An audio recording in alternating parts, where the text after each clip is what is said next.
राधे राधे। जय गौ माता, जय गोपाल। अक्सर मैंने हमारी युवा पीढ़ियों के मुख से एक अमर्यादित वाक्य को सुना है। हमारी युवा पीढ़ी जो आजकल शिक्षा के मामले में तो बहुत आगे है, किंतु व्यावहारिकता और धर्म के मामले में पीछे जा रही है। ये उन युवा पीढ़ियों के लिए है जिनके मन में अक्सर ये सवाल आता रहा है, जो अक्सर भगवान श्री कृष्ण की लीला पर टीका टिप्पणी करते आए हैं कि भगवान श्री कृष्ण ने तो 16,108 विवाह किए, हम 2-4 घुमा लें, 2-4 गर्लफ्रेंड बना लें तो क्या। तो ये मत उनके लिए है, ये विचार और ये कथा उनके लिए है जो भगवान के इस लीला चरित्र से परे हैं, जो भगवान की इस वास्तविकता से परे हैं। एक बार भौमासुर के राज्य में ये 16,000 कन्याएं बंदी बनाई गई, किंतु भगवान कृष्ण ने जब भौमासुर का वध किया तो उन कन्याओं को पुनः बंदी गृह से बाहर निकाला गया और उन कन्याओं के माता पिता को बुला करके उनसे निवेदित किया भगवान कृष्ण ने कि आप अपनी अपनी पुत्रियों को लेकर अपने घर जाएं।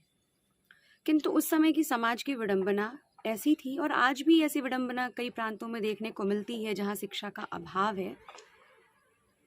तो उस समय माता पिता ने कहा कि जो कन्या एक बार बंदी गृह में जा चुकी हैं, अब उनसे तो कोई विवाह करेगा नहीं, और एक बार जो कन्या घर से बाहर जिनके पग निकल गए, अब उनको घर ले जाने का कोई औचित्य नहीं। तो माता पिता आए लेकिन उन्हें लेकर नहीं गए। भगवान कृष्ण ने पुनः बड़े बड़े राजा महाराजाओं को पत्रिका भेजी, निमंत्रण भेजा।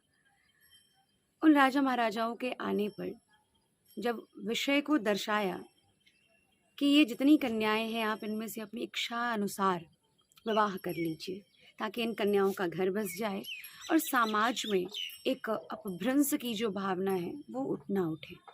किंतु इन राजा महाराजाओं को भी जब ज्ञात हुआ कि ये कन्याएं तो भौमासुर के बंदी गृह की कन्याएं हैं, तो इन्होंने भी इनको अस्वीकार किया।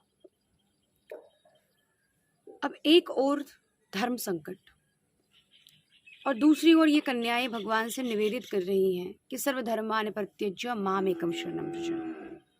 हे भगवान श्री कृष्ण, आपने स्वयं गीता में कहा है कि जिसका कोई नहीं हो, जो सब कुछ परित्याग करके जो आपकी शरण में हो, आप उसे स्वीकार करते हैं, आप उसे अपने चरणों में स्थान देते हैं। तो प्रभु, आप तो स्त्री के पति हैं, पुरुष के पति हैं, पति के पति और जगत के पति हैं।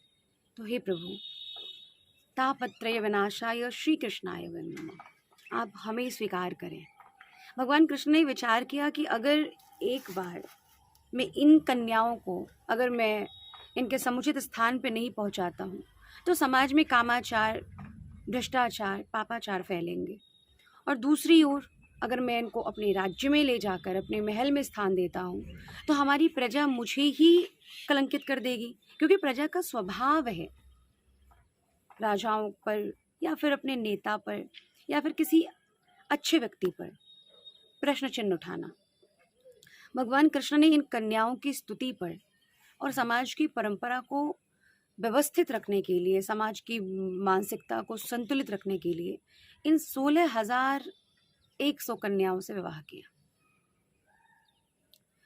तो आज के युवाओं का जो यह मत है, उनको कन्या सुंदर भी चाहिए, शिक्षित भी चाहिए, पढ़ी लिखी भी चाहिए, अच्छे परिवार से होनी चाहिए और दहेज भी चाहिए।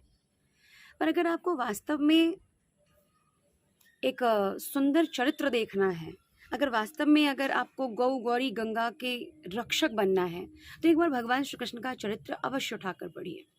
भगवान का ऐसा कोई भी चरित्र नहीं है जो मर्यादा से बाहर की लीला हो। तो जिन युवाओं के मन में ये है कि भगवान ने 16,108 विवाह किए, मैं 1-2 लड़कियों को घुमा लूँ तो क्या हो जाएगा। तो भगवान श्री कृष्ण जैसा बनने के लिए तो एक हृदय होना चाहिए। तो भगवान श्री कृष्ण के चरित्र को, अपने सनातन की परंपरा को, जो वक्ता व्यासपीठ पर बैठकर कथा सुना रहे हैं, वो केवल मनोरंजन नहीं, वो कथा को आत्मरंजन की दृष्टिकोण से भी प्रेषित करने का प्रयास करें, ताकि हमारी युवा में हमारे धर्म के प्रति, हमारी संस्कृति के प्रति एक समर्पण की भावना सहजता से ही सन्निहित हो जाए। तो अब तो आपको आपके जिज्ञासा का निवारण मिल गया हो। एक कन्या में आपको सारे गुण चाहिए, एक कन्या में आपको संपूर्णता चाहिए,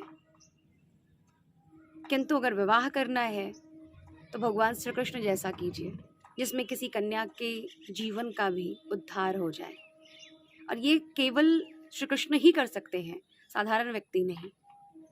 तो इस धर्म की पराकाष्ठा को, इस परिपक्वता को अगर सीखना है तो भगवान श्री कृष्ण के चरित्र से सीखिए, अनर्गल वार्ता ना करें। हमारा शास्त्र बहुत ही पवित्र है, बहुत ही दिव्य है।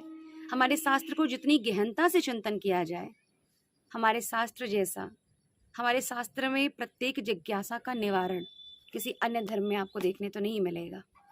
राधे राधे।